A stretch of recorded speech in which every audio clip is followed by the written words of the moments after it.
Hello, YouTube. Welcome to the Eliza Experience with a Therapist Experience, Part 6 Experience. Did you find the stream okay?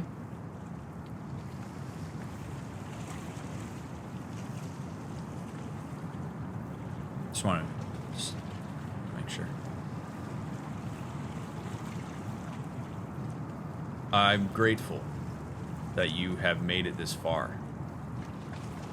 And I hope you will continue to watch this playthrough.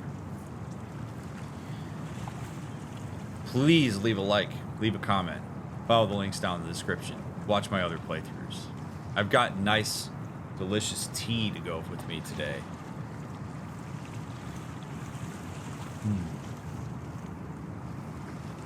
So, hope you didn't get too soaked by the rain on the way here.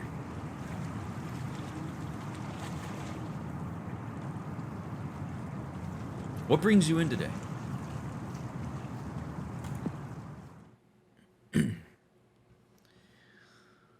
Okay.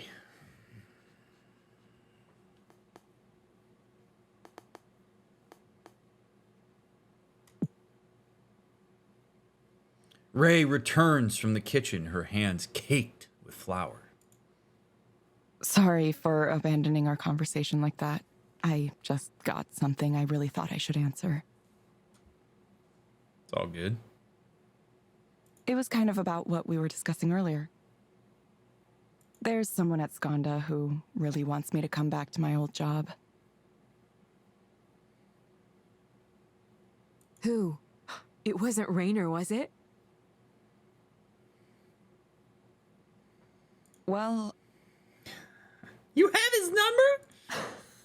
No big deal. Just the CEO of Skanda texting you on your personal phone.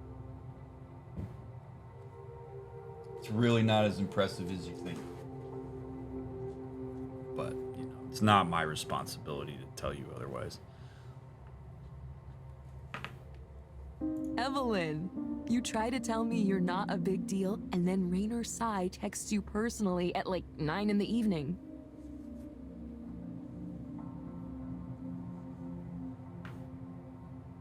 And that doesn't seem weird to you?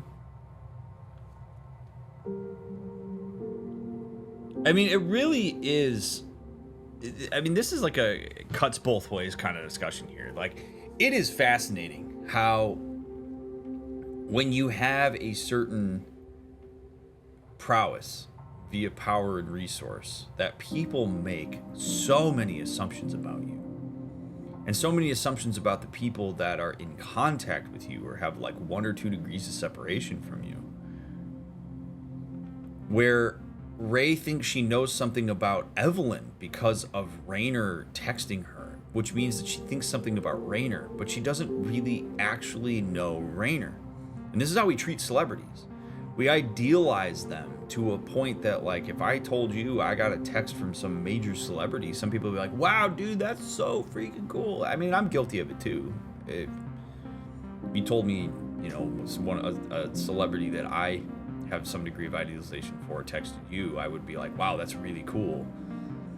And so all of us fall prey to this. I'm not suggesting that like Ray is less than because of this, but this is what leads to people like Rainer thinking they can walk on water. And it further just kind of reinforces all these archetypes of people that we carry. We have to, because we can't carry the entire nuance of who a person is. But the thing that becomes more annoying in a moment-to-moment basis like this is Ray thinking she knows something about Evelyn, despite Evelyn's efforts to say otherwise, because of the fact that this dude is texting her. When in reality, Evelyn might say, he's violating my boundaries. I'm not actually okay with that. Like, you might think it's cool, but I've set boundaries with him that I have no intention of responding to him or talking to him this late at night, or not to text my personal phone. And part of that conversation was me telling him to stop texting me because it's inappropriate. Like, you don't know the context, but people's idealizations about people lead to, in a lot of ways, giving them the benefit of the doubt if they're idealizing them, and just kind of missing the mark on the nuance of what's maybe going on. So again, Ray should be engaging with curiosity rather than making all these assumptions about Evelyn as a result of her connection with Rainer. only because he wants something from me. And so Evelyn's going to make an attempt here to be more realistic about that relationship, and it'll be interesting to see if Ray is open to hearing about that or if she doubles down on her own assumptions. Still, though, that's amazing. The latter. What did he say? I mean, you don't have to tell me if you can't. I know how Skanda is about secrets, so I would understand. He was saying, among other things, he said you could use general artificial intelligence to write poetry. Is that the kind of stuff he likes to talk about? Girl, it ain't hot, I can tell you that. I don't know. I haven't had many extended conversations with him. Seemed kind of ridiculous to me. I don't know if it's totally ridiculous. Poetry, well, most poetry that isn't free verse has certain patterns, right? I don't know that that's so much what Evelyn took away from the conversation so much as that's what she's willing to share with Ray. I don't know that it would be a great idea for Evelyn to share everything that Raynor said with Ray, because I don't know that Ray, or really anybody outside of a person with the developmental prowess that Evelyn has, would really understand what it is that Raynor was trying to say. And my guess is that people might get overhyped about that type of thing when Evelyn knows the reality. I actually think it was a pretty clever way for Evelyn to dodge that to dodge answering that, being like, oh, he just talked about AI writing poetry. Like, that is what he was talking about. There's a hell of a lot more depth there, but it's a good way to stay on the surface while also not exactly lying to Ray. It has form and meter and other elements depending on the type. Uh-huh. A lot of people think poetry can be whatever, but it doesn't quite work that way. Please continue to tell me more about poetry. Man, I just, look, I know I'm nitpicking this stuff. I know it, but because there are plenty of conversations that go like this that go perfectly fine and everybody's good and everybody's hunky-dory and whatever. But man, there's just such a like, oh, here's a topic that just popped up and here's a thing that I know about it and I'm just gonna like go and explain all this like at what point do we choose to engage in curiosity about the other's experience? Like when Evelyn's like, hey, yeah, he's talking about an AI doing poetry. Maybe instead of going into a whole diatribe about what poetry is and trying to understand something that a person you idealize has said to somebody else, maybe be like, what do you think of that? Do you think that's possible? What background do you have with poetry? Are you into poetry? You whittle back layers on folks when you engage them with curiosity and questions instead of just listening to yourself talk about a topic that maybe Evelyn loves poetry, and everything that Ray is saying right now is just kind of like, yeah, I know, yeah, I know, yeah, I know, yeah, I know. There's just not as much intimacy and depth here when you go in this type of direction. I cannot emphasize enough how important questions are and curiosity about other people's experiences are when they bring things up. It will take you so much farther if you're actually trying to foster any kind of meaningful relationship. So it's not really that far-fetched to think you could use some kind of software to approach it, or understand it, or maybe even create it. And Ray is like missing the mark here because she doesn't really understand the full context of what Raynor was saying because she wasn't part of the conversation. So she's taking what Evelyn gave her and running with it. It doesn't strike me as antithetical to the spirit of poetry. Please tell me more, Ray. I didn't know you had such developed thoughts about this. You never asked, Evelyn. Did you study poetry? Not specifically. I used to dabble in a few different kinds of arts and ended up learning a few things here and there. See, that Evelyn just basically did what I was talking about. That was beautiful. Like, Evelyn hears Ray talking about poetry and stuff and then uses it as an opportunity to ask more and be curious about it. Or like, wow, I didn't realize you think about this stuff. Like, what is poetry to you? Did you study it? Or like whatever, like getting into the like experience and the history that Ray has. That's way more interesting. I've always had a wide range of interests. Of course, that meant I never concentrated on one specific area in school. which didn't do a lot of good for my career prospects, obviously. Ooh. If I were smarter, I probably would have studied something more technical. I want to tell Ray that that kind of choice has very little to do with being smart, but I have a feeling she wouldn't believe me. Based on what, Evelyn? Have you ever been to a college recruiting fair for engineering and computer science grads? You must have, right? I helped run the Skanda booth for one once, and it blew my mind.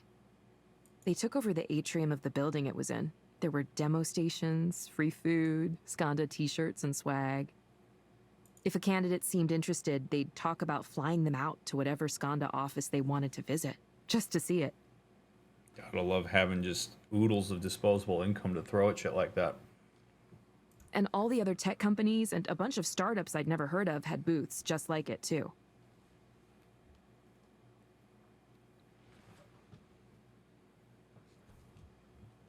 I couldn't even imagine being that wanted as a potential employee. Every job I've ever applied for, I've been one among hundreds or thousands. So yeah, my parents were probably right. I should have done computer science. At least now you know Raynor likes poetry. Maybe you could have a conversation with him about it sometime.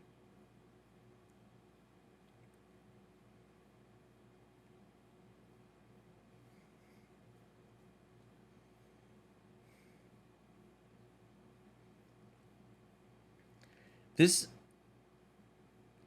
look, I'm not a woman, okay? Obviously. So many parts of this game with the women speaking to each other feel like they had to have been written by a man.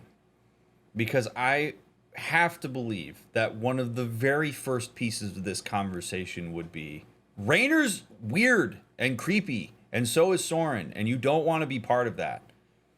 Like, it's so... It just has that... I'm like, there's no way women wrote this. It breaks my immersion a bit, because, like, Nora saying she got sexually assaulted by Soren and then suggesting that Evelyn go talk to him is, like, crazy to me. And, like, even right here, Evelyn's reticence around, like, look, you could have a conversation about him sometime, is like saying... It's like throwing her to the wolves. Like, hey, you know, if you're gonna if you're gonna talk to Raynor, you need to understand a few things. Like, I'm not here to tell you to make your decisions for you, but I am going to tell you that there is Soren and there is Raynor, and both of them have a tendency to do this and do that and talk to you about this way. And I'm just gonna give you a heads up, woman to woman. This is a bit of a scary dude to interact with. He's not good with boundaries. He's gonna talk down to you. He's not what you think he is. It just has to be that. It just feels like that has to be part of the conversation. I don't know how that doesn't come up, and that, like, these men in this case are dripping with awfulness in the way that this is all written, and it just never gets addressed. And that's driving me nuts.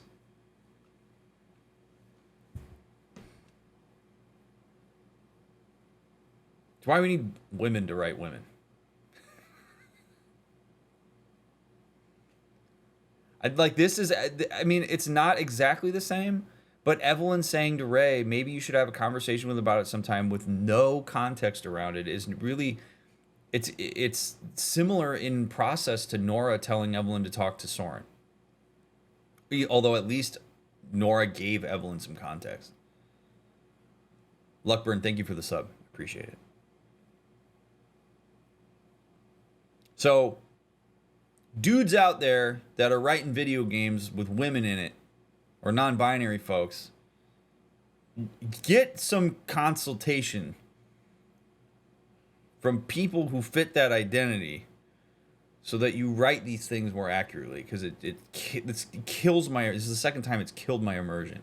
Is it just doesn't feel realistic. Now, that said, I'm going to take it as it comes, and I'm that part aside.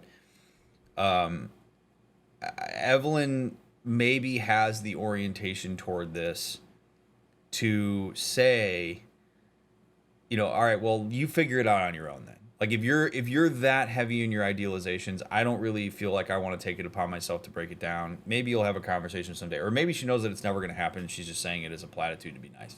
Who knows? Then he'd learn who you are. Which isn't that impressive. I doubt we'd have much to talk about. There's a pretty big difference between someone like him studying poetry and someone like me having opinions about it. Girl, he's not that cool. I mean, there's a split there. Where she's got she's got him so heavily on a pedestal that when she sees herself relative to him, she gets into all of her insecurities and she diminishes herself. Which, this sounds gross to say, but that's why she will not cut it up high with somebody like Raynor. Because I really think the only people that can really stand their ground and make shit happen in that kind of context is somebody who is so self-empowered that they don't take that bullshit. Like, she's not going to impress him if that's how she approaches this. Not that I think she should impress him, but you see this self-diminishment in relation to just the abstract sense of the idealization of who Raynor is.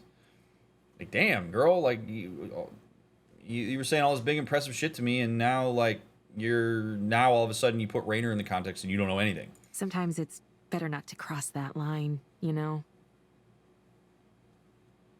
He's part of a different world. And it's a world you don't want to be in. I promise you that. Ray pauses to regard me for a moment. Say, Evelyn. Anyway, how about them bears? Are you in a relationship? I'm just curious.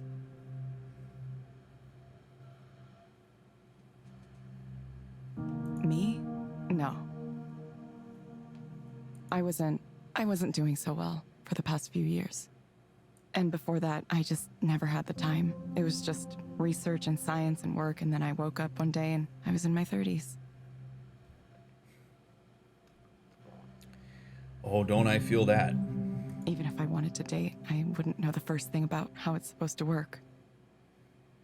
I wouldn't even know how to tell if someone were interested in me.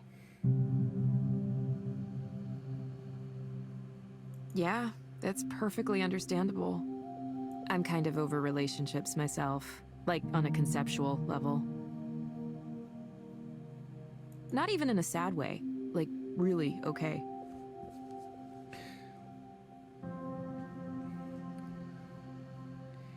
If you are a person who is hearing this conversation and you're thinking to yourself, hey, I have that experience. I have a hard time knowing whether people are interested in me. I have a hard time reading the room or knowing if I'm dateable or worthwhile as an intimate partner. This next little moment is for you. You gotta find in yourself a way to recognize the ways in which you are attractive. You have to be in touch with what it is that you believe makes you somebody that is interesting and matters and is attractive to somebody. The recognition that somebody is attractive to you often comes from recognizing in the first place that you have traits that are attractive. Because then when people start to give those certain things energy, that is often a piece of recognition of, hey, interesting. I have talked about, let's say, poetry, for example. I'm really big into poetry. It's a bit of a niche interest I have, and I think that makes me interesting. And you mention that. You're like out with a group of people and you meet somebody and you mention that, and you say, oh, like, what kind of stuff are you into? You say poetry, and that person starts asking you a lot of questions about poetry and giving that a lot of play and saying, I'm really into poetry. What kind of, and like it keeps going on the thing that you care about. there's a good chance that that person is likely attracted to either you or that piece of interest from you, which is awesome, because when people are attracted to your interests or your interest in your interests, and they give that time and energy, that is usually a way to recognize that somebody is interested. People tend not to waste their time putting energy into things like that when it's not really working or they're not really into it. So if somebody is consistently going out of their way, whether in a conversation or just in general, to give you time and energy, there's a good chance, particularly if they're initiating a lot, that there is potentially some interest there. And if you're ever in doubt, ask. Hey, I'm having a hard time reading this. Are you interested in me beyond just this nice acquaintance-like conversation? It's okay to ask questions like that.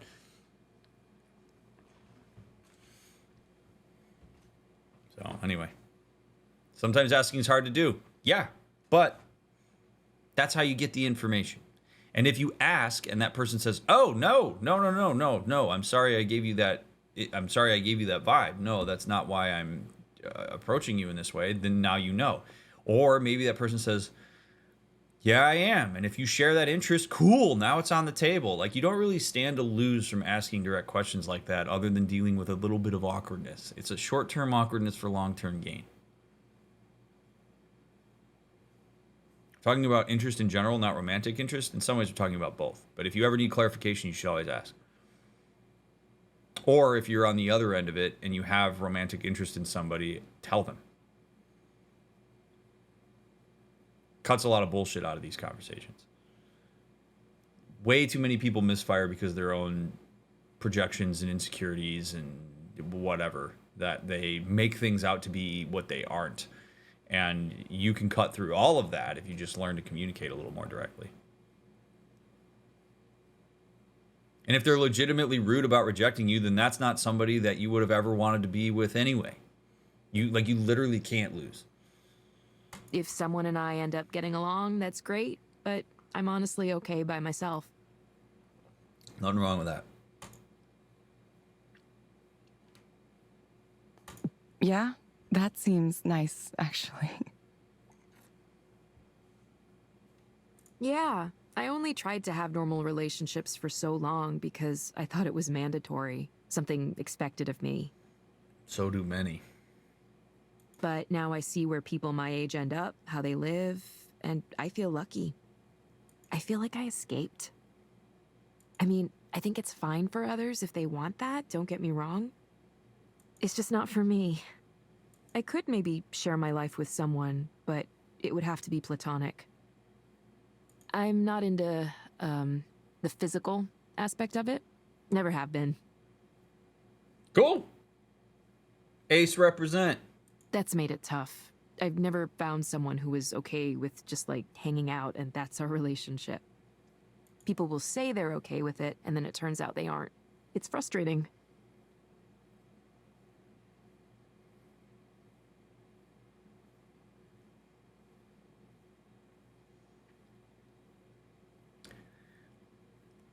Unfortunately, sometimes people think they are okay with things until the rubber meets the road and they actually are presented with having to follow through on it.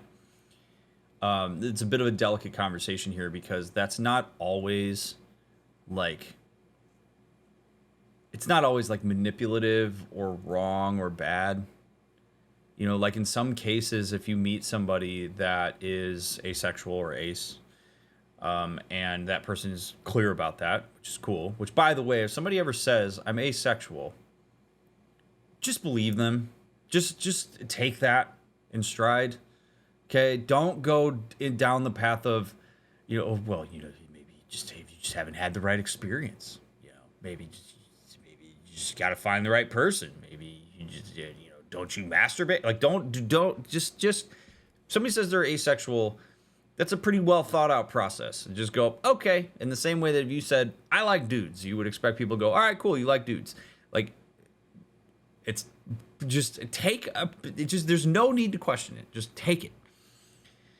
But when you're trying to date somebody, if you, it can be hard for folks who are ace to date, because sex is for many people an important part of a relationship, and that's perfectly okay too. Like it doesn't have to be or not be an important part of a relationship. It's just whatever your orientation to sex is. Cool. But I'm sure she's had experiences where she met people and they hit it off and it was great. And she's like, hey, I'm asexual, not interested. And let's say that even that person meets that with the level of respect that she deserves and says like, you know, I'm okay with that. I'm all right with that. I don't need to have sexual intimacy with you in order to be interested in pursuing this relationship. And then they get deeper into that relationship over time, and it turns out that maybe that's not as easy of a thing for that person to deal with. Maybe sex does become something that they're like, you know, I thought I could do this without sex, but I really would like to do it. There's a couple of avenues for that. Generally, the, okay, are you open to it now conversation is not going to go particularly well, although I don't think it's a problematic thing to ask if you've been in a relationship with that person long enough to be like, you know, hey, like, this is something that I've realized that I do want. How do you feel about that? Is there any kind of flexibility in there for you? And if the person says, no, I'm literally not interested in it, then cool.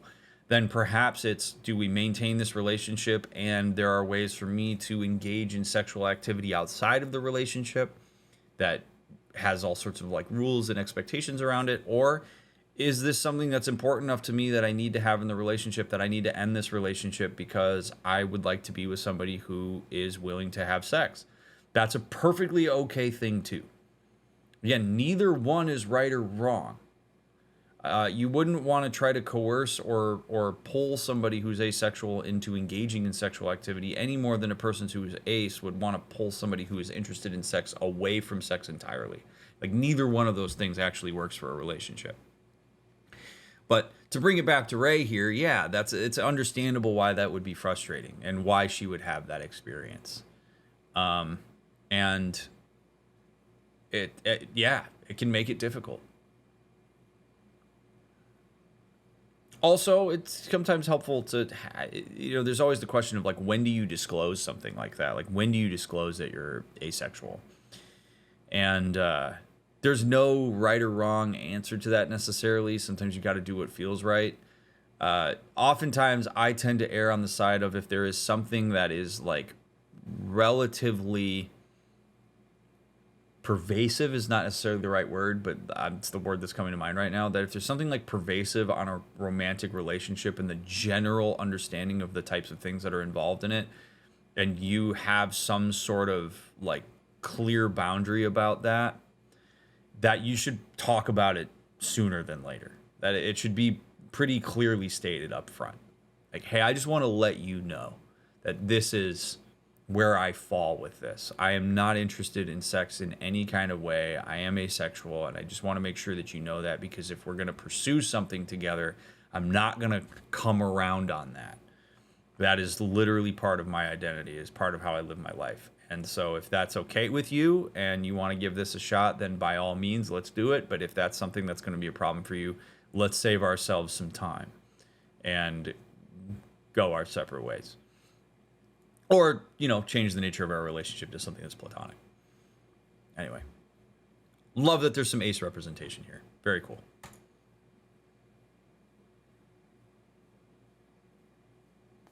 Whatever relationship works for you.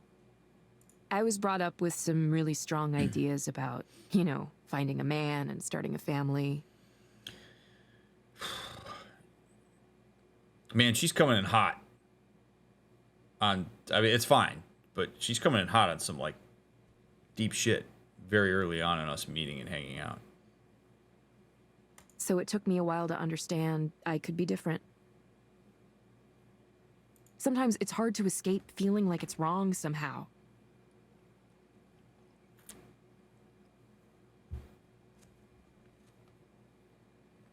I hope we can add features like that to Eliza at some point.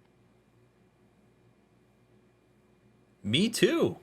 Kind of bummed that we haven't already. Some knowledge and understanding around sexuality and identity and relationships. Yeah, no shit. That's fundamental piece of the humanity that people bring to therapy. Oh my god, like the fact that Eliza doesn't even account for this shit is already I think I talked about this like back in the beginning. The fact that there's like no multiculturalism awareness in Eliza, which I really don't even know how you could do that well with an AI. Yeah. Sexuality, identity, relationships. Yes. Oh, God. It's almost as if Eliza needs to be like a human in order to do its job well. Oh my gosh.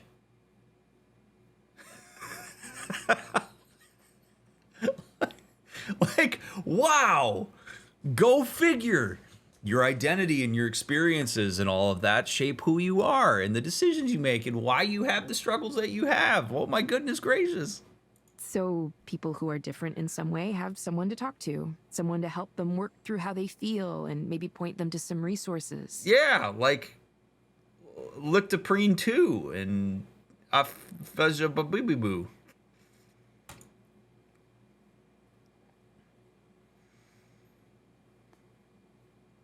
Sounds like a good idea. I'm going to go with it. Sounds like a good idea because I would agree. That sounds like a good idea. I don't know that it's capable of it, though. That sounds like a good idea. I'm not sure how well it could really understand, though. Even so, just providing a space for people to be listened to can be really valuable, you know? Yeah, to an extent. I've seen it with my own eyes. People who get the courage to talk about themselves in a way they never could with another human being.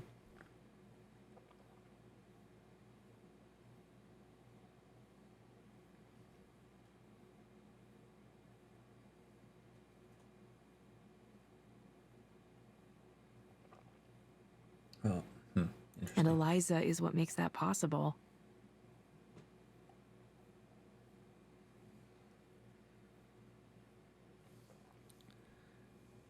I guess. I don't know that I follow that. I know you want to avoid giving credit where it might not be due, but not giving credit to something that deserves it is just as bad.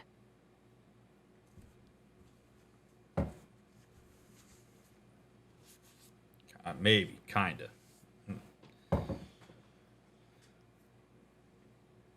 Yeah, I don't know. Sorry. I'm sorry I keep coming down on it. No, you don't have to apologize. Evelyn, I'm not a psychologist or anything, but I think maybe the reason you're so down on Eliza is because you're down on yourself.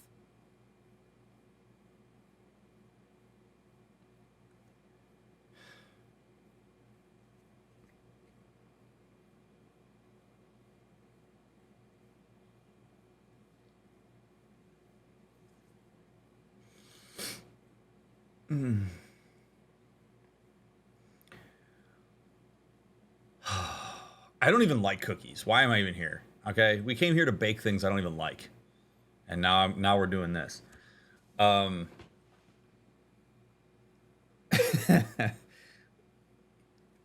This is actually I think a really important moment to talk about though, because this would be a fear that I would have if this was real.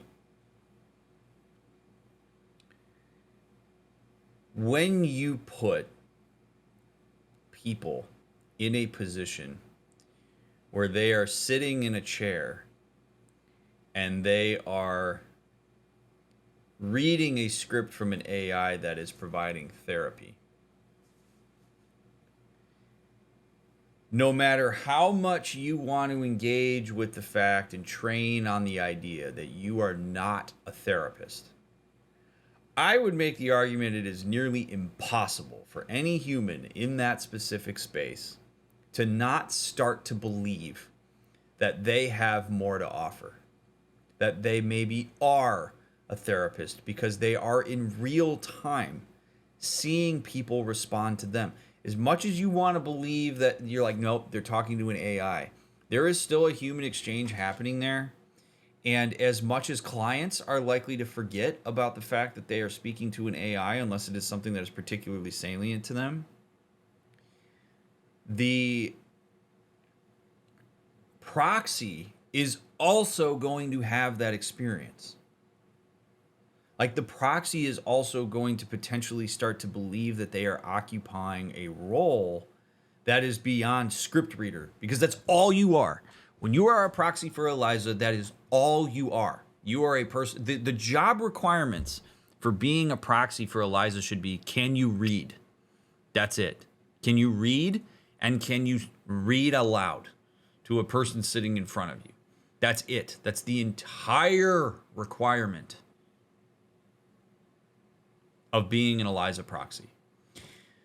So when Ray says, I'm not a psychologist or anything, but then proceeds to give a degree of analysis that extends beyond the nature of our relationship, which is an important thing for us to really understand here.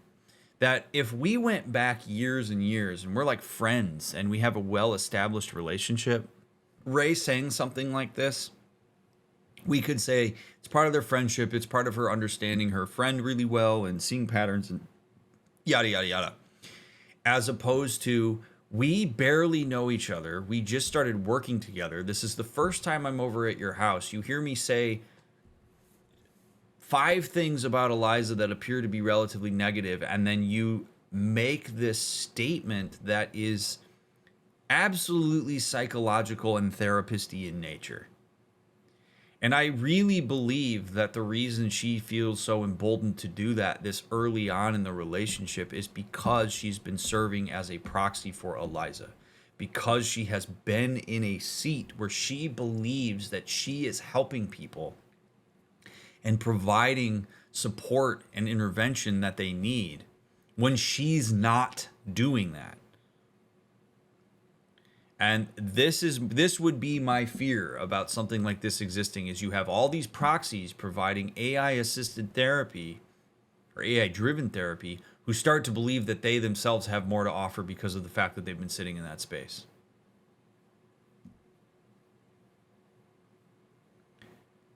Not saying that is necessarily the case here, but that feels weird to me, that she just would immediately go to, maybe the reason you're so down on Eliza is because you're down on yourself. Like, that's a... Man, oh man, we just met. That's a lot.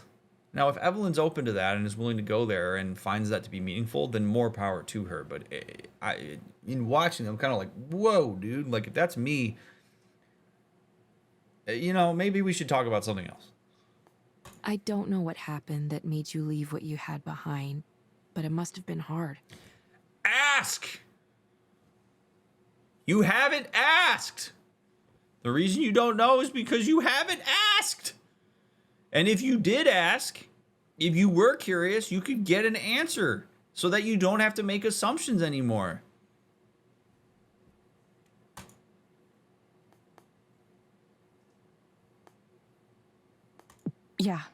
Yeah, it was hard. It's like I lost that time. Are you okay? People keep asking me that. I really don't know. I'm sorry, No, don't apologize. Actually, can I suggest something? I swear to God, I'm going to turn this game off if she says go into the Skanda Wellness app and look at stars. I swear to God, if she goes in that direction, I don't know how I'm going to proceed with this. I really don't. I'm going to lose my mind if she goes in that direction. There will be a hat throw. I can promise you that.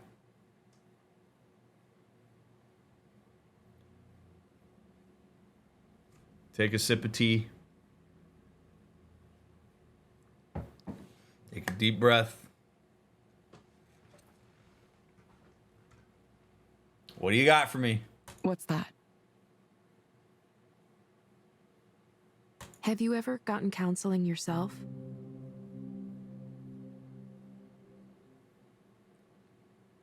Okay.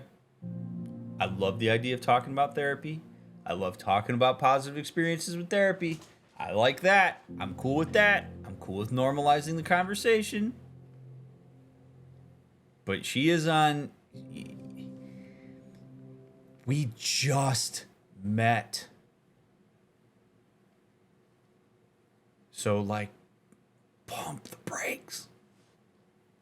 But that's better than I thought it was going to be. What, with Eliza? No, no, no, no, You no, think no, I no. should? Yeah, I do.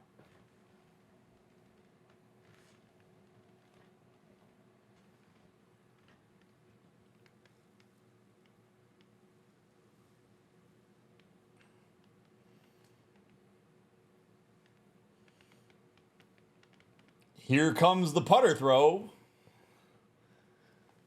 Oh.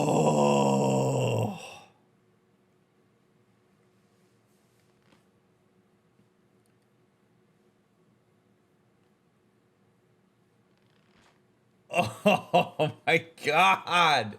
It's so painful. Can she be the patient and the proxy at the same time? Yeah, I guess. I mean, I mean, this whole thing is so borked it doesn't even matter. Like, but yeah, I mean, I guess she ostensibly could be because she's not a therapist. She's not the therapist. She is just delivering Eliza. So she was the subject of Eliza. I don't know. I mean, I don't know the extent to which Eliza would analyze Evelyn and then use that as a way. She theoretically, the AI wouldn't use what it knows about Evelyn to curb her responses to the clients that she's working with. Like, that wouldn't make a lot of sense to me why it would do that. But holy crap, dude.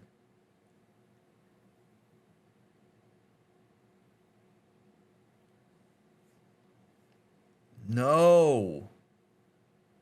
If Evelyn says yes to this, it's going to blow my mind because Evelyn has been sitting here shitting all over Eliza, talking about how it can't capture everything that it thinks it can, has been sitting as a proxy seeing that it doesn't do anything useful. She's like, you know what, Ray? Yeah, you're right. I should do that.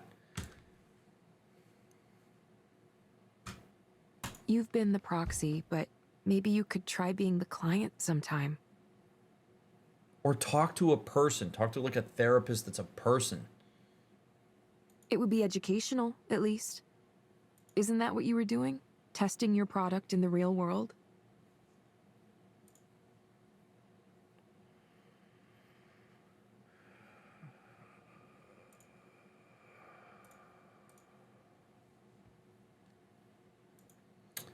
There's nothing wrong with therapists going to therapy. Many therapists go to therapy, and that's perfectly okay. I'm a therapist that works with fellow therapists in therapy, and I enjoy that work immensely.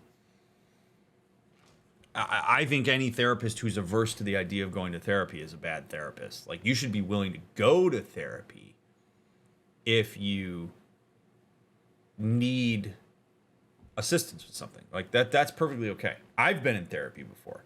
Been in therapy and in couples therapy. Like, your therapist should be more than open to accessing that if they need the assistance in their own life.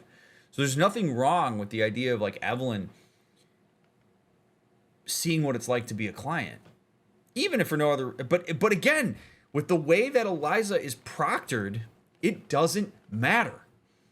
Like, that's the thing that I keep coming back to here, is that for Evelyn, it doesn't matter what it's like to be on the other side of the room when she is receiving therapy from Eliza, because that would suggest that having that experience would change, modify, or increase her effectiveness as a therapist because she has been in therapy herself. But she is a script reader.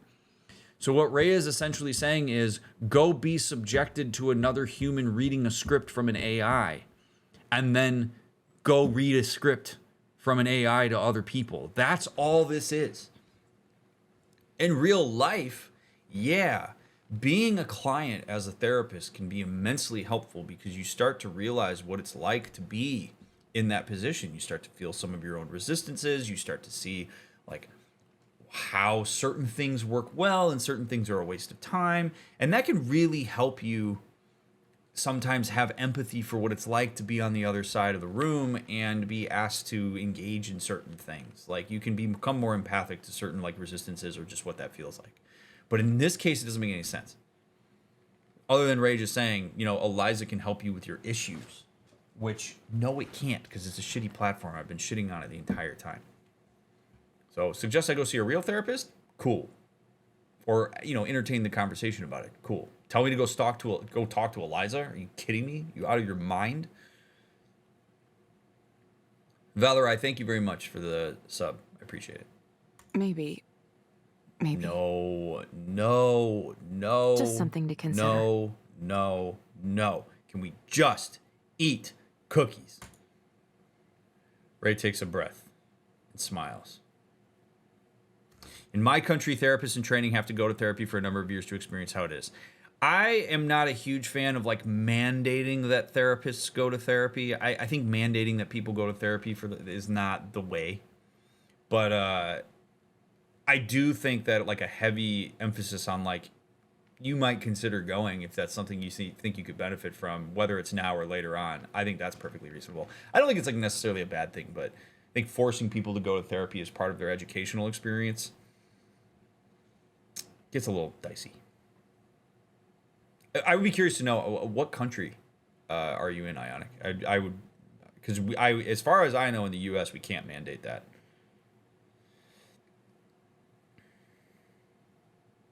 Speaking of therapeutic activities, it's time to do some baking.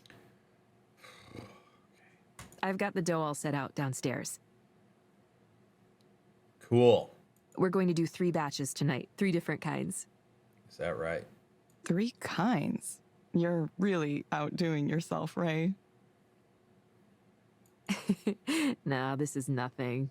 Oh, I have a favor to ask, by the way. Next time you talk to Raynor, ask him what his favorite type of cookie is. Okay, I can do that.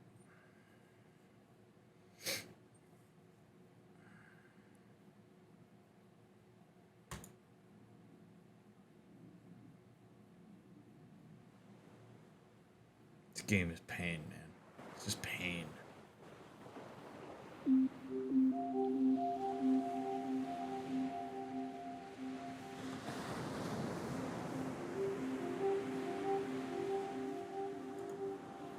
It's such a nice day.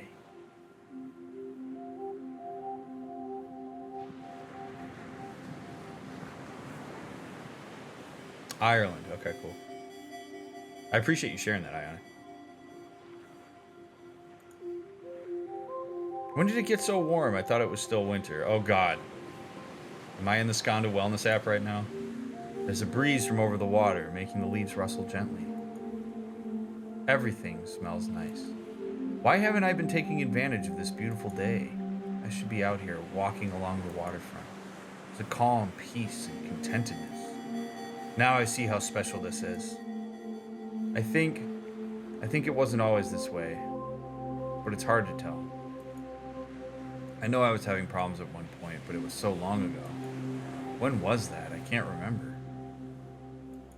This moment in time seems to stretch to infinity. It has always existed. It will always exist. Unchanging. Perfect. The surface of that lake is such a brilliant blue. A blue I could lose myself in. Forever. Blue.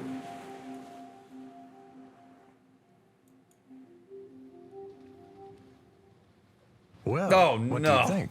Oh, no. Oh, and then I gotta wake up to this? Send me back. Send me back. Take me back. Get me out of here. Oh, God. Would you look at the time? Oh, man. Come on. It was nice. It was like I could close my eyes and feel myself in another place. Oh, Evelyn, no. Oh, my God. But I didn't completely lose awareness of the real world. It was more like a mental state that I was experiencing.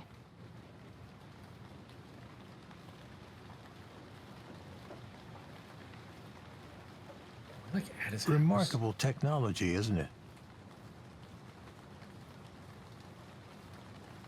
I've had others who tried it tell me it's akin to a state of higher consciousness. Aware, but totally serene, totally peaceful.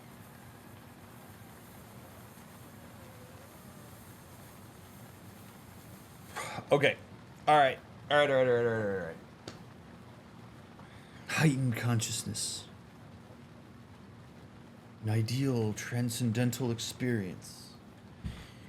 Look, we often talk about that shit like it means you have to be just that. That it's got to be peaceful. That the way that you have made it psychologically is that you are calm and you have found inner peace and you are unrattleable by the environment. No. One, that's not sustainable. Two, it's not human.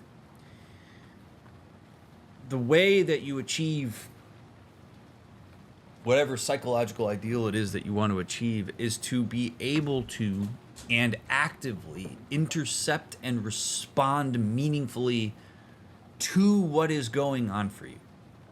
It means navigating frustration. It means navigating sadness. It means attending to anger in a meaningful and healthy way. It doesn't mean that those things are gone. It doesn't mean that you sit there in this like mental utopia where it never rains. Like the ideal way of moving through the world is to handle the adversities and the environment and the context and the interactions and stuff in as meaningful of a way that is driven by your values as possible. And that means having to attend to the fact that sometimes it rains. Sometimes you feel like shit. Sometimes you don't achieve the things you want. Sometimes you got extra work you got to do that you don't want to do. Sometimes you're working against your own biology on things. And recognizing and working with those things and acknowledging them and validating them and then asking yourself what you can and can't control.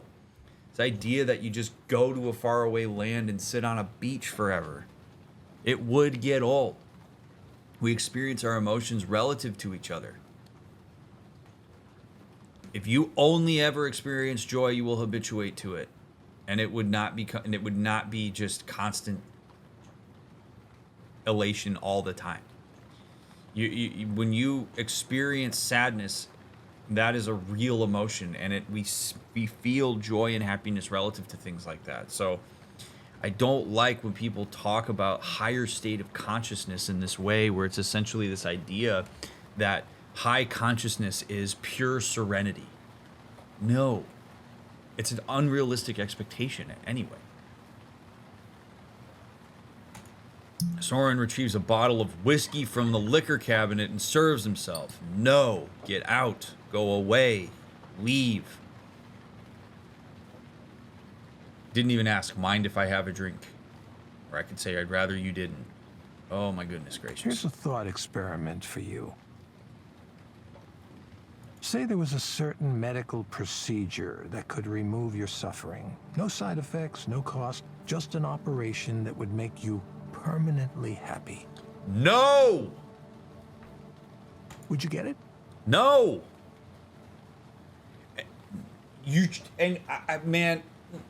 Not here to tell people what they should or shouldn't want, but you shouldn't want that, friends. Seriously. I promise you, it's not what you think it would be. It's not what you think it would be. You have to experience the broad spectrum of human emotion. The aversion to the broad spectrum of human emotion is what causes so many problems for people. No. Now, do I understand that if you're like a person who's like super chronically depressed, might you like to have a taste of happiness? Yes, absolutely. I understand that entirely. But the idea that you would wipe away all other human emotions so you could be permanently happy? No. That's getting you closer to AI than it is bringing you closer to humanity. No. You have these philosopher types arguing you shouldn't do that because sadness and suffering are part of what it means to be human.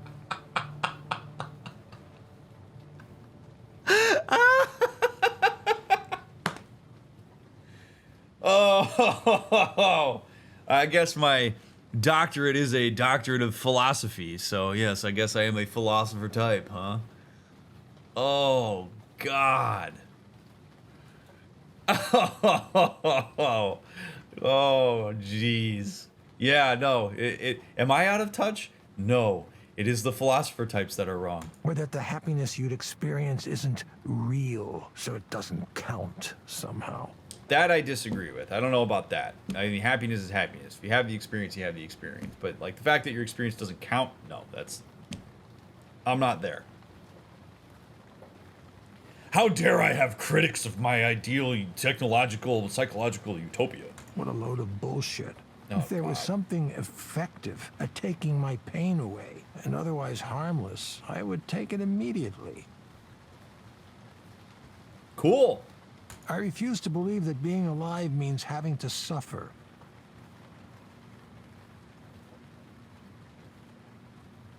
Would it be awesome if none of us suffered? Yes. I'm not advocating for suffering. I don't want any of you to suffer any more than I want to suffer. It's not realistic. Being human sucks ass to varying degrees. And to a broad spectrum of varying degrees. And that's just part of it. Taking that in stride and engaging with the reality of that is so important.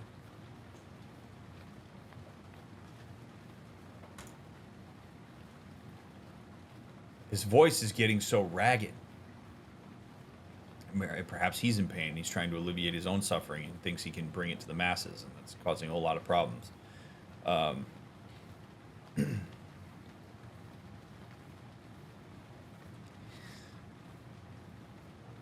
I mean this very seriously, that if this actually existed, this VR headset that you put on, you experience just the ultimate joy, just bursts of joy.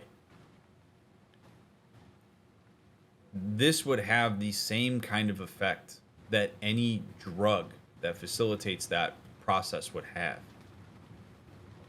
The reason people do things like heroin is because heroin feels amazing when you do it. Like opioids feel awesome. Like you get that shit in your veins and you are like, whoa, dude. I feel warm. I feel, oh man, this is, all my pain is gone. I don't even think about it. I just feel amazing. People do drugs because they feel awesome. People don't do drugs because they love the withdrawal that happens after they're out of their system. There's a reason people clamor for that shit. Because it is such an unbelievable high and alleviates so much shit that people will do anything to get it. And you probably would experience the same thing with this. He thinks that you take off the headset and all of a sudden you feel better and just carry that. No, taking off this headset would be akin to going through a drug withdrawal. You mean I can forget about all my problems and be in a state of escaped reality where I'm at a beach like that? And I can just experience the weather is beautiful and warm and walk on a beach. And then you're telling me I have to take that headset off and go to work? Like, this isn't an intervention in any kind of way. And that's where this really misses the mark. He's essentially just creating a new sophisticated type of drug that doesn't include a chemical substance being injected into your body, but it would have the exact same effects on people. Anytime you want to feel happy, don't address your issues. Put the headset on. Bad. Bad, bad, bad. How many drinks did he have before I came here? Leave! Oh, if you have to ask yourself that question, leave. Leave. Oh, forgive me, I forgot to ask. Would you like some scotch as well? No. I'm okay. Soren holds up the bottle, examining The it. Glencadam. Beautiful, light, luminous taste. Not peaty at all. Lovely stuff.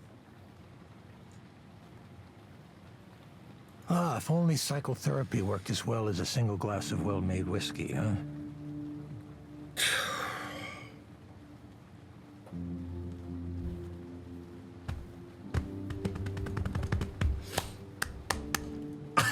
Never in my life have I been more frustrated playing a game in my life. I never in my life.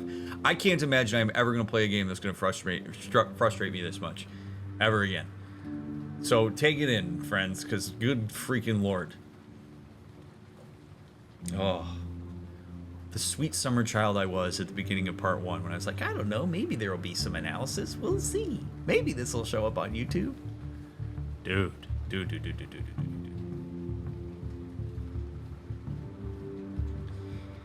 Eliza should make complete sense to you at this point.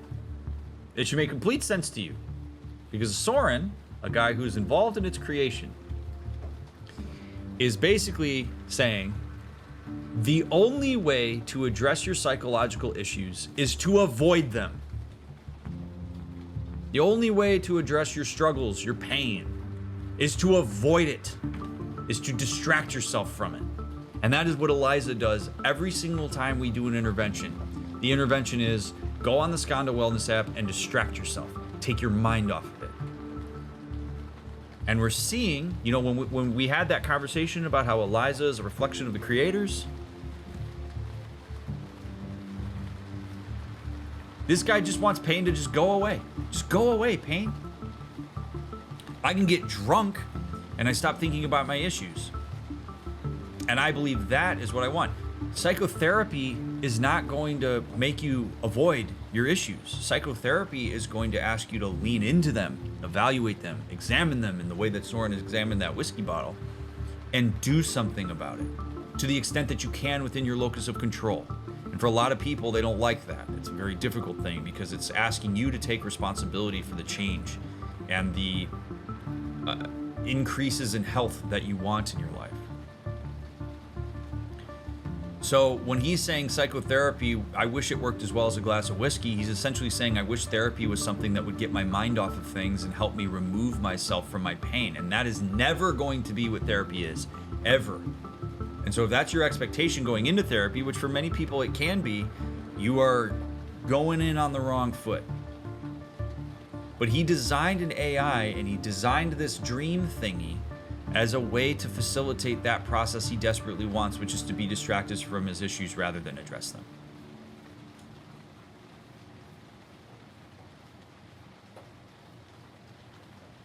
So,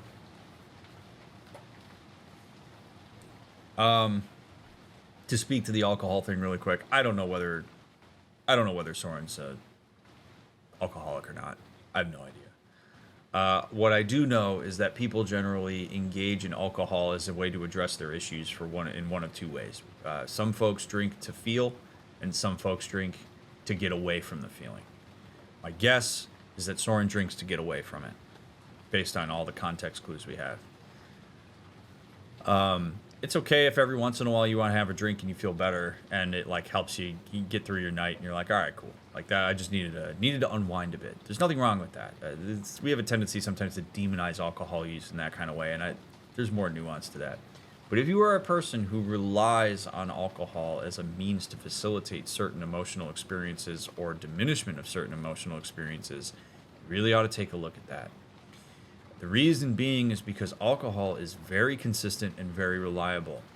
And in that way, it facilitates a form of attachment for folks, where if you're not getting your needs met from other areas and you're not building the skills to manage your stresses in any kind of healthy, meaningful way, you start to turn to alcohol as old reliable because you know what you're going to get from it and it shows up for you every single time. And that relationship is very hard to pull people away from,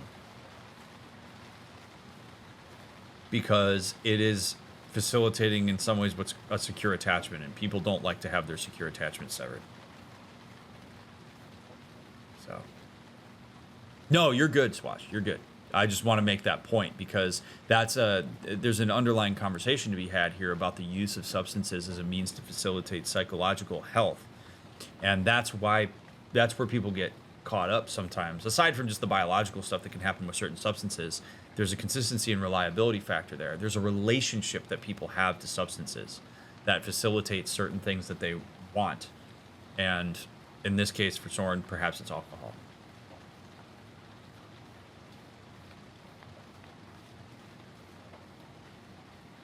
Do you believe in time, space for a few days when something happens in a relationship to figure some things out? Yeah.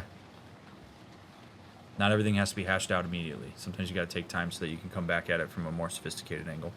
If alcohol wasn't poison, I wouldn't have to invent anything now, would I?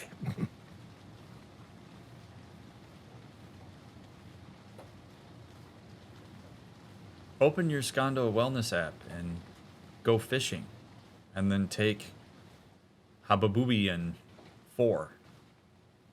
I do think we did some good work at Skanda, but I always knew there were going to be limits to the Eliza approach. I was a counseling psychologist for a long time, you know. I understand the shortcomings better than anyone.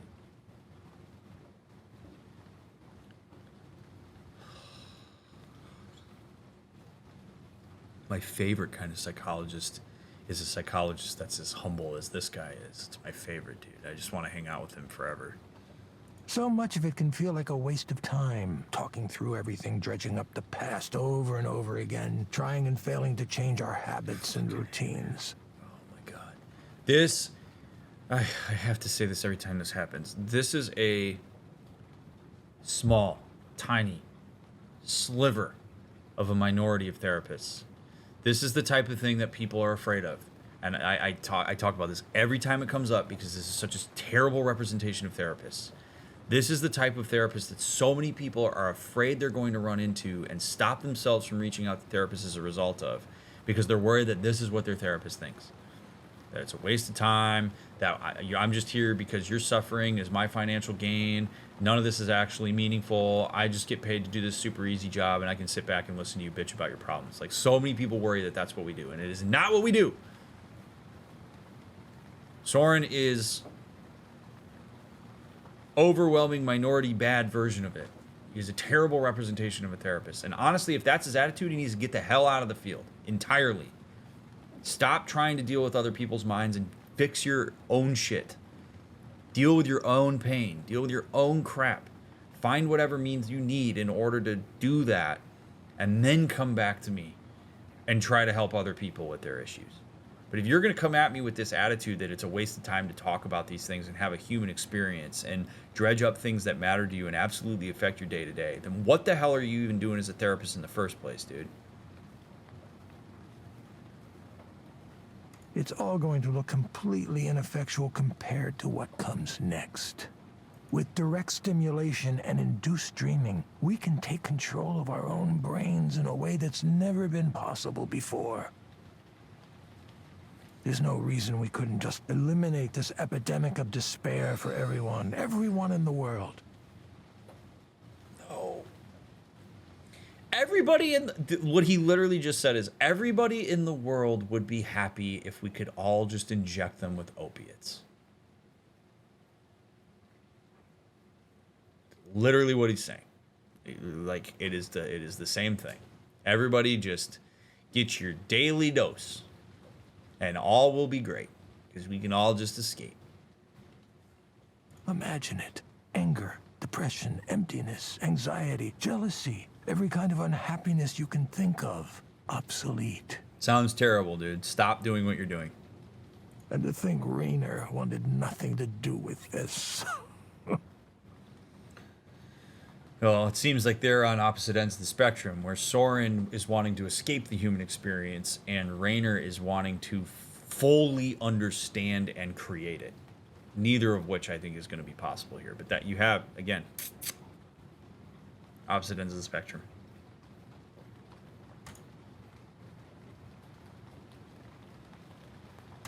He thought it was a bad idea. Raynor's one of the ones who thinks negative emotions are important.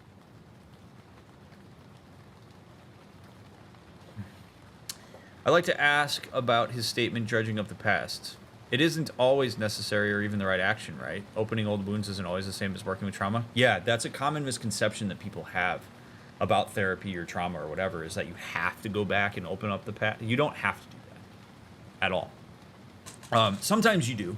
Sometimes it's very helpful to get context and to go back there, and there's meaningful things to look at and reprocess and all that sort of thing. But generally, the reason that people come to therapy to talk about things like trauma is because it's affecting them now.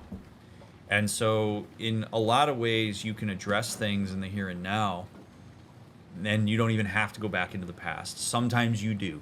It just depends on the person. But no, it's not. You don't always have to go back to your family of origin as a means to understand certain things that have happened to you. Usually, if it is salient to whatever it is a person is trying to talk about in therapy, it'll come up naturally.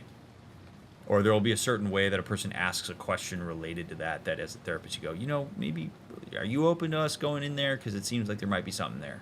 that's a perfectly okay thing. But no, you don't have to dredge up the past to address any issue that comes through your lived experience. That's not a requirement. He told me he thinks pain should be regulated, not eliminated. After all, why would anyone write a poem or make art if they only felt happiness? He's not wrong. I don't like Raynor, but he's not wrong. He also said he was afraid of the way it would look in the media. A company as large as Skanda coming out with a product that changes the brain to make you happy. Yeah, Soren, please self-reflect. Like, a little bit. These are all legitimate concerns. All the sorry excuses we have for public intellectuals today would throw a fit about how dystopian it looked to them.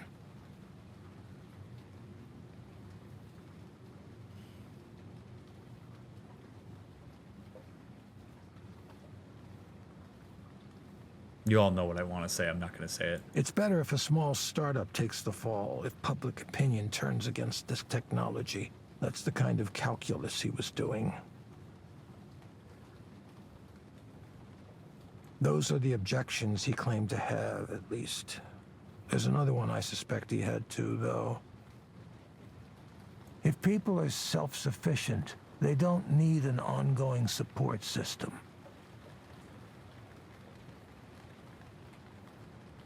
That's not true at all. What do you think humans are? What are you talking A about? system provided by an all-knowing paternalistic presence like Skanda.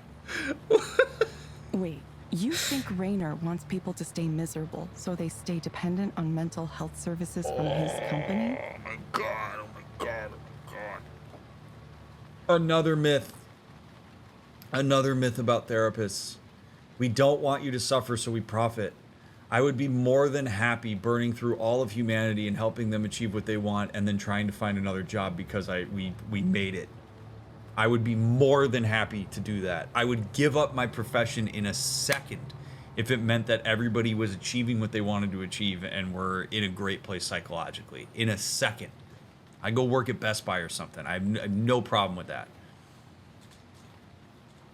Everybody has struggles at different points of time in their life to varying degrees. There is always a need for additional levels of relational human support because humans are animals and we are mammals and we are relational in nature, and that is just part of what we are as organisms that occupy this planet that we barely understand.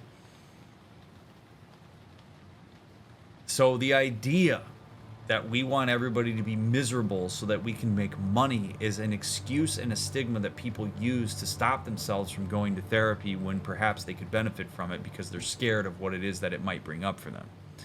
It is a piece of stigma that going into becoming a therapist, I actually had no idea existed until I became a therapist and then started to hear it all the time from people who don't really understand what it is we do and why we do it.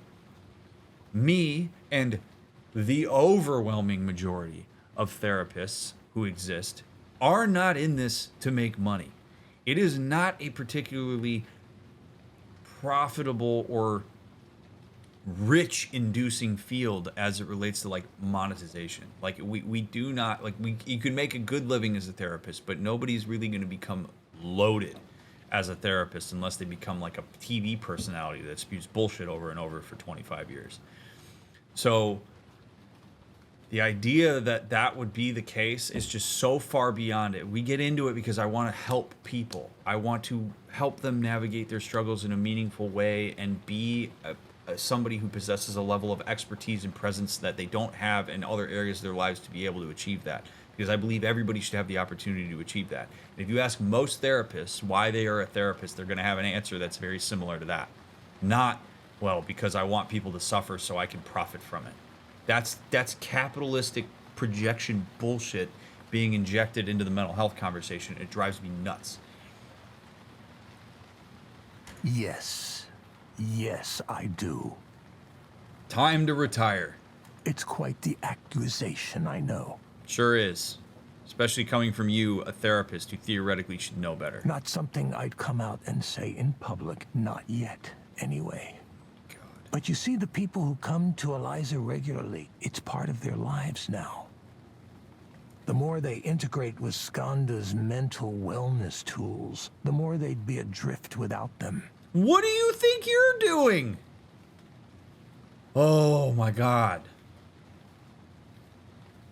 I just can't even handle the lack of self-awareness. That's the real dystopia, don't you think? Rendered helpless without the guidance of computer algorithms. Total dependency on the system.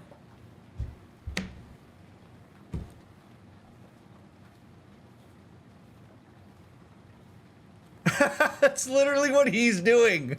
I don't... What? Excuse me for 1 second. What, do you gotta go fart in the bathroom because you don't want to do that in front of me? You just want to spew bullshit out your mouth? Soren hurries out of the room for some reason, leaving me with questions echoing in my head. Dude, leave, Evelyn, leave. But I want my suffering removed completely? Is it better to leave it alone? Oh my god. Oh god. Erland, hey, do you think I could ask about Damien? Sure. What do you want to know about him? Let's put it in writing. Like, what kind of person was he? You're asking me to describe him? If you're okay with that. I don't want to make you if it's uncomfortable, but it would help me to know what he was like. He was a brilliant software architect and engineer. One of the most sincere people I ever met. He believed people were fundamentally good and wanted to help them.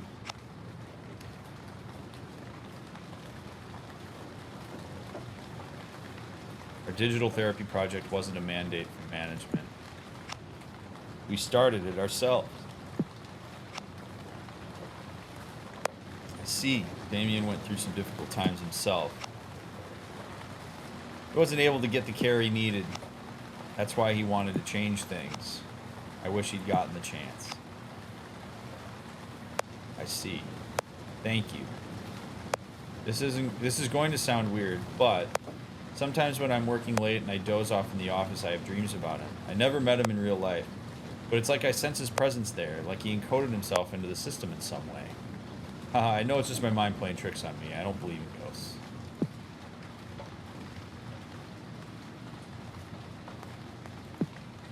Soren likes this style of decor. I forgot what it was called. I think it's called a table. Modern. It's modern from the middle of the century. There's a term for that, isn't there? I don't know. I didn't go to school for that. Seems restrained for him. Maybe he's cut back. Oh, so she knows that he's got alcohol issues. Reminds me of the art in the counseling room. Knowing Soren, this is probably by some famous artist and it costs him a fortune. Please leave. Soren comes back from the room and immediately pours himself another glass of whiskey. He doesn't seem to notice he's filled it almost halfway to the top. Leave. Evelyn, I really think you, of all people, might understand what I'm trying to do here.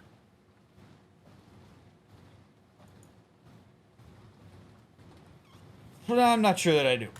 I'm not sure that I do. You don't think it's dangerous.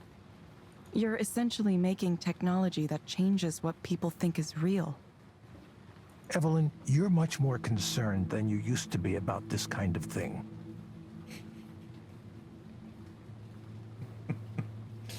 That is such a red flag statement. Yeah, because I've learned. Because I'm paying attention, because I'm progressing, because I actually care about the impact that these things have. I've literally gone so far as to become a proxy for Eliza because I want to see the state that it's in, and I'm seeing that it's awful. Yeah, I'm concerned because I'm seeing the ramifications.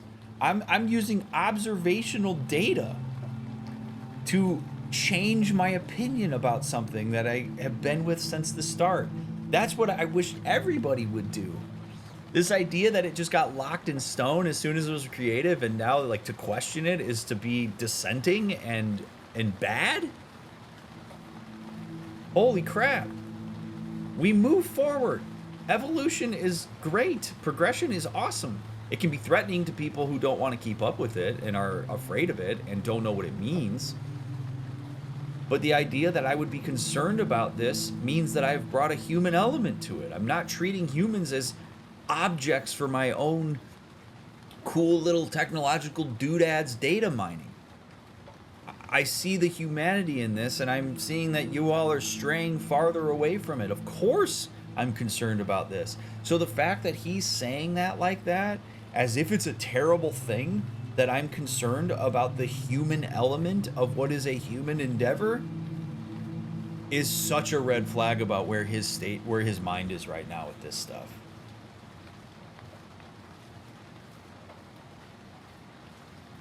Yes, only this young woman can understand me, an older alcoholic and condescending man.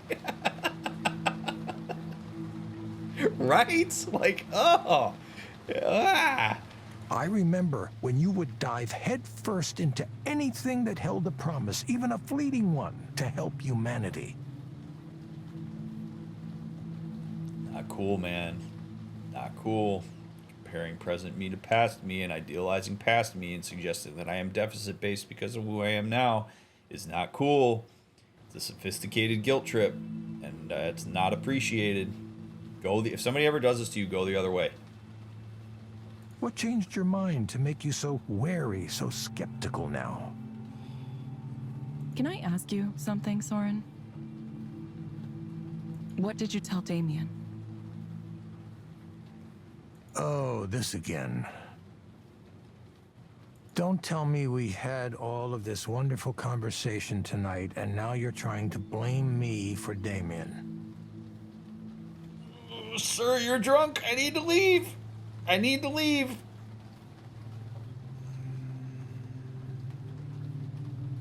I assume you all noticed what happened there. We didn't say anything. My guy is into his projections and his insecurities and his assumptions about all of this and is making assumptions about Evelyn's intent here. This is not good.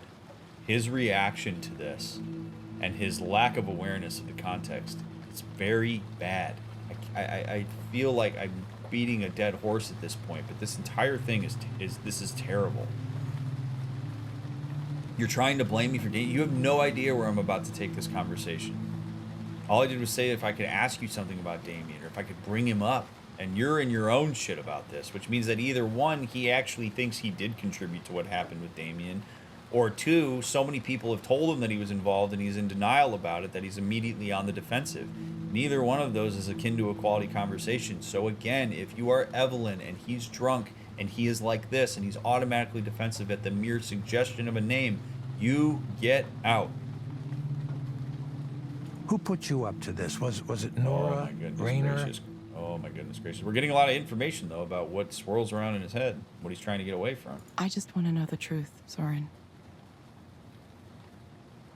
Nobody thought we could do it. You remember that. There was skepticism from day one. I had to defend us constantly from other project managers who didn't like that we existed, who wanted our budget and resources for themselves. Some of those were vicious, vicious fights.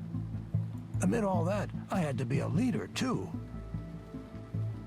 Part of that meant giving everyone on the team accurate information.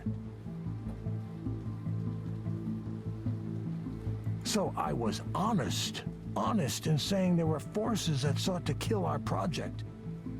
And I was honest when I said we'd never survive if we didn't have something to show for our work. That was the reality. Without a product, we would be nothing. A guy like Raynor has access to anything he wants. If your pitch and demo isn't in the top 1% of what's out there, why would he be interested? That's what we were up against. So many mornings, I would get into work and see Damien there. At first, I thought he was getting up earlier than me, but then I noticed he was still wearing the same shirt from the day before. Then, one morning, I got in and... Evelyn, please. I wanted everyone on the team to be healthy. I think that's so obvious it doesn't need to be said, but I'll say it now if you think I was deliberately trying to harm him. Did I instruct you to work until you injured yourselves? No, absolutely not. But people will. This is the ultimate failure of people in positions of power that don't actively think about their role in the position of power they have. No, maybe you didn't explicitly say work yourself to death, but there was probably an implication there. There's probably a lack of reflection from you and a lack of attention to your employees, and if people wanted to survive and make it, they were attending to expectations that were either implicitly or explicitly stated. And because you are perceived as having so much power and so much resource and so much grip on their livelihood, they did what they thought they needed to do in order to survive that environment.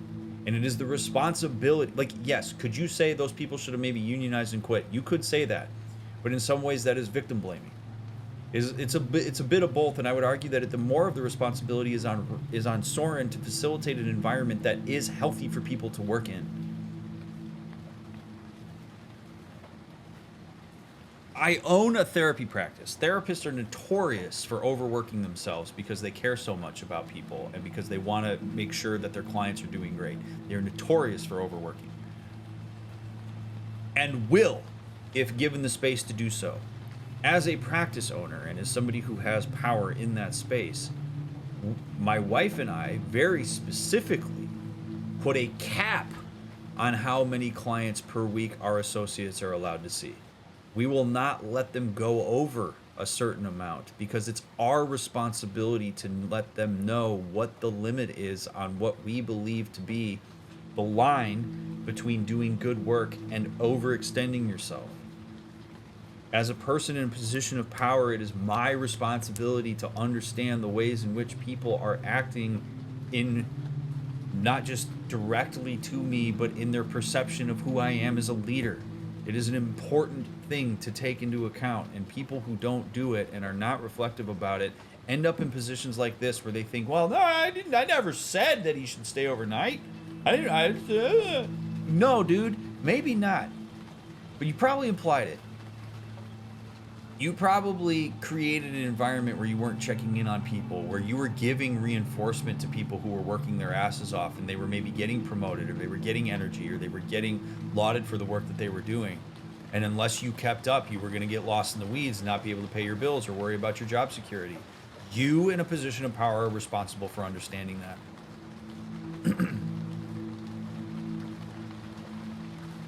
So, is it your fault that Damien stayed overnight? No, ultimately it's Damien's fault because he chose to do that, but you certainly didn't help and you were complicit in his decision-making process to do that. It was a tragedy, and I'm very sorry that it happened. I wish it hadn't. I wonder if he killed himself. But I wasn't telling Damien to pull all-nighters. He was an adult. He made his own decisions about how he was going to work. Everything I just said still applies. And besides, what about your role in all this? If you noticed him not taking care of himself, you could have mentioned it. Cool, dude. It's fine. I get it. You're not going to take responsibility in any kind of way. You're going to defend yourself. You're going to do everything you can to avoid any kind of slice of possible accountability you had in this, because who knows what kind of thing it stirs up for you. Probably vulnerable. He's probably upset about it. He probably knows he's complicit. He can't handle it. He's struggling with coping because all Soren does is avoid his issues. So he's not going to lean into it and tackle it head on and realize that, like, you can hold two things in at the same time. You can hold in the fact that, yes, Damien stayed overnight and worked himself to death. Yes, people didn't say anything to you, but also you were part of the system that facilitated it. And your unwillingness to go there and unwillingness to see that makes you not a great person to be around. It's amazing. Like, people get so afraid of taking accountability for things because they worry that that's going to push people away and bring in judgment and all this stuff. And it's quite the opposite. When people take responsibility and own up to their mistakes and take the legality of whatever it is that happened out of it, people often respect that. People are more willing to come around. Think about the difference in, like, baseball to people who did performance enhancing drugs in the 90s and in the early 2000s, and there's a group of people who just vehemently deny it despite all the data in the world that suggests that they participated in it. And then there's the people that are just like, yep, totally did it. Totally did it. It was available. Everybody was doing it. I got in on that shit. Think about the difference in attitude that people have toward that. There is often there's a collective willingness to give people the benefit of the doubt when we see that they take responsibility for their actions. And Soren's unwillingness to do that makes this like vile. And it's sad. Like, I look at that and I think, like, man, that's sad. Like, what is it that prevents you from being willing to take accountability, given the fact that that's what's going to endear you to others? You're further isolating yourself by not doing that, dude. I'd let him answer that question instead of hypothesizing. But Jesus, man, to immediately go and just be like, what about your role in all of this? It's not just me, it's on you. People that do that, to the best of your ability in your personal life, if people do that consistently when you try to hold them accountable to stuff, get away. None of that behavior was unusual for Skanda anyway. It was part of our Yeah, reputation. you knew what you part were of the signing up culture. for, blah, blah, blah, blah, blah. This is all just absolutely down the line bullshit that people say to avoid responsibility for shit. There isn't a single cause you can isolate in a case like this. Right. You are correct. And I'm not isolating you, but I am saying that you are part of the many pieces that are involved in this. Sitting in one place for too long, chronic stress, both of those are risk factors. Evelyn, I'm truly, truly sorry about what happened to Damien. He had a bright future, and it was a shock to all of us. But the answers here aren't simple ones. Dwelling on it isn't going to bring him back. No, but it is going to potentially lead to us making better decisions about the things that we have the power and resources to facilitate. Nor is discussing the huge number of potential causes of pulmonary embolism. Now, there it is. It happened, and now we have to move on. It felt like everything stopped. All of the work we were doing might as well have crumbled into dust. We were trying to build something to help the world, and we got lost along the way. What was the point? There didn't seem to be a point any longer. I know that you cared about him. The process of grief can go on for some time. Oh no, he's going into psychological mode. Oh. But you're taking the right steps. You're regaining your sense of purpose, aren't you? I hate that switch. I hate that switch, man. You pull that shit out when it's convenient for you to distance yourself from this and reestablish a hierarchy. It's not cool. The experience of suffering is what makes us want to end suffering. It's late and I've had quite a bit to drink. So I'll tell you a secret, Evelyn. I was really hoping he was going to say, so you should probably leave. I said I want to end human suffering, which makes me sound very altruistic. Not quite the word I would have used, bud. Let me guess. What you're going to tell me is, but you actually want to end your own. But I'm not doing it for humankind. I'm doing it for myself. Oh my. What? No! No way, Soren. No way. I can't believe somebody is benevolent. No way. There's no way. Wow. No. I never imagined. How could you drop that bomb on me, dude? No way. No way. Wow. It's so good of you to be able to admit that. My goodness, my respect for you. Oh my God. I never even considered that because of how amazing you are. I can't believe you just said that to me. Wow. I have nothing. I've ruined every relationship I was ever in. I hardly ever see my kids, and, well, they hate me anyway. This is the sad. Okay. In all seriousness, this is the sad side of this. It's very easy to get angry at him for this and frustrated. And, you know, if you are, it's perfectly reasonable. Totally understandable why you would be. Because he's doing the poor me thing. His aversion to accountability has moved so far away from him that he now sees the consequences of his actions as oppressions against him, that he is a victim of the consequences of his actions and doesn't connect them to his actions, because to do so would be to engage with an amount of vulnerability and self-disappointment that would be monumentally difficult to work through. He could, but it would be very hard. He is so cost sunk into not being responsible for these things that even turning a little bit in a direction of taking accountability for something means he has to open up the possibility that he's also accountable for other things. So it's a hell of a lot easier for him to sit here and say, poor me, everybody left me behind. I'm a victim and I don't understand why everybody just can't see my intentions. I'm suffering because I'm being held accountable for my actions, but I don't see it as being accountable for my actions. I don't understand why these people do this to me. And instead of being curious about it, I'm going to make assumptions about it. This is a wormhole that unfortunately folks get into, and it makes them very difficult to be around because it gets spun in any kind of direction to avoid any kind of accountability because of the ultimate pain that comes along with that. And the work on this would have to be that Soren would have to be willing to lean into that pain. And leaning into that pain, oh baby, if he's the type of person that tries to avoid that pain, yeah, he's not going to want to see me. He's not going to want to see a therapist that knows what the hell they're doing with that. Think about in the last 30 seconds, everything I just held him accountable for. And would want to push him to understand his own accountability. That's a huge proposition. He'd have to be ready for that. I don't know if he ever will be. He has to decide that. So instead, he just avoids to a point of seeing himself as a victim of life. And now the only way that I can get away from this is to just escape it entirely, because this world has been so mean and so awful to me that I just got to cut myself off from everything. And I'll be doing everybody a favor as a result of that, including myself. To the point that he would actually believe that trying to alleviate human suffering via this apparatus that's not actually going to do anything meaningful other than serve whatever need he has was somehow altruistic. And that the selfishness behind that is a secret. That's how out of touch he is at this point. And it's sad. That is sad.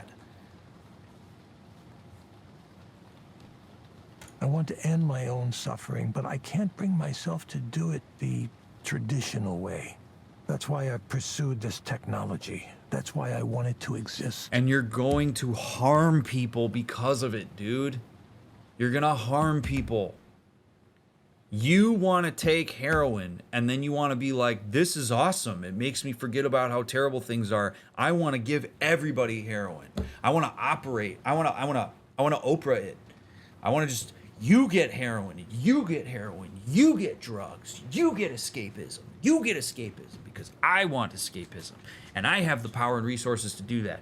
You want to sit in your living room and put your little headset on and go into dream world, by all means. But when you try to send it out to the masses because of some inflated sense that your experience is something that transcends all of humanity and that your desire to alleviate it is what everybody else must want, we're talking huge ego shit here. Huge. And it's going to cause problems. The idea that everyone else could use it too, it's just a bonus. It's not a good motivation, dude. That's not a good motivation. No, not at all. I'm aware of that. But you don't care, so you keep doing I'm it. not a good person, Evelyn.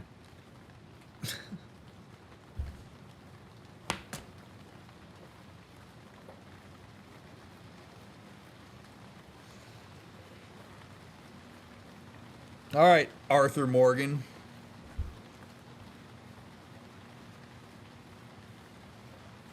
And we've arrived. We've arrived at bedrock. Absolute bedrock of self-loathing and avoidance of accountability. This is where we are. We're here. That he has now decided that he's a bad person. Why would you do that? Why would anybody go to a position like this where they would say that that they're not a good person? Because now something beyond my control justifies all the harm I've done or could do. Now, the reason that I'm making this apparatus that's going to cause problems for the masses, the reason that I engage in absolutely no self-awareness, the reason that I push everybody in my life away and I don't have any kind of meaningful connections is because I'm a bad person. It's because of who I am. It's because of something I didn't decide that. It's in my genes. It's what God wanted or whatever you want to decide is being out of your control. It relinquishes. It's the ultimate relinquishment of accountability when somebody just says, "Well, it's because I'm not a good person." That is the final release of any accountability you have for the impact you have on others. Where now you can just filter everything through that. I do this because I'm a bad person. It's out of my control.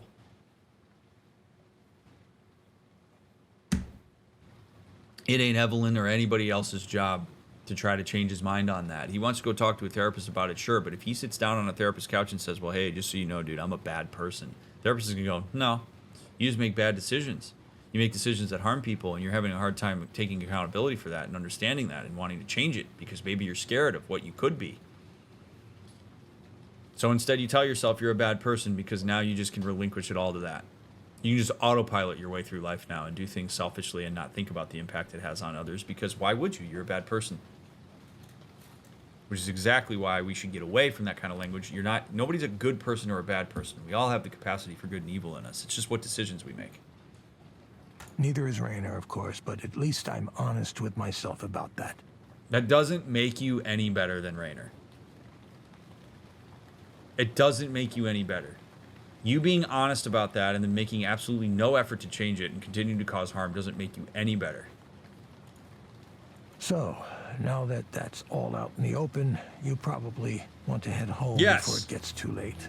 Don't let me keep I you. very much want to leave. Now that you're in your own self-loathing and realize that perhaps you're not particularly enjoyable to be around, now you're doing me a favor of giving me the opportunity to leave. Yes, I will be leaving, and I'm never coming back. Yes, I'll get going. I hope you can feel better.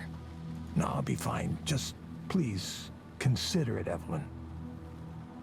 You and I are both more familiar with pain than we might wish to be.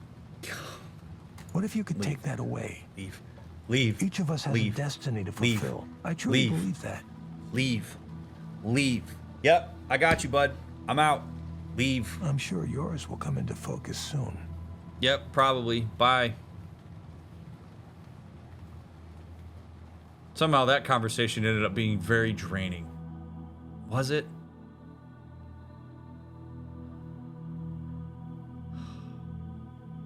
Well, somehow Palpatine returned. That's going to be it for this one because, yeah, we left. We're gone. We're done. I did not think we were going to go to his house. So, thanks for the wonderful conversation, chat. Thank you. I hate to disrupt how amazing and wonderful this has been and enjoyable. And I've experienced, I don't know about you, but I've experienced nothing but joy. Seriously, thank you for supporting these playthroughs. I appreciate it immensely. I know that this is a painful game. I hope that what I am having to say is buffering how hard this can be to take in. As painful as it's been, I am enjoying the playthrough. It's giving us opportunities to talk about things I rarely get a chance to talk about. So I really do appreciate you taking the time. Leave a thumbs up, leave a comment down below, follow the links down in the description. If you're waiting for the next one to come out, we'll get it out as soon as we can. If we're binging, I'll see you wherever we're going to show up at the beginning of the next stream. But I appreciate you. You matter. I will see you on the next one.